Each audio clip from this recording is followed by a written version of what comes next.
আজকে চলে গেছিলাম মন্দিরে প্লাস বাজার করতে। তো প্রথমেই গিয়ে মাকে দর্শন করে নিলাম এবং সন্ধ্যা আরতি হচ্ছিল এবং মায়ের পুজোও চলছিল। তো গিয়ে অনেকটা সময় মন্দিরে বসলাম। তোমরা দেখতে থাকো সন্ধ্যা আরতিটা কেমন হচ্ছে।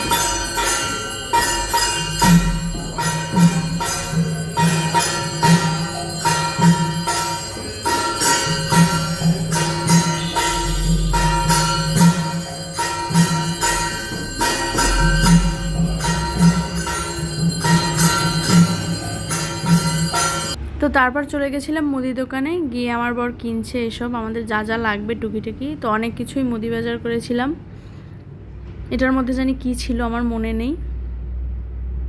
তারপরে একটু পোলাওর চাল, গোবিন্দভোগ চাল কিনে নিয়েছি। তারপরে গেছিলাম গুড় কিনতে, যেহেতু শীতকাল চলে এসছে, পিঠে খেতে হবে।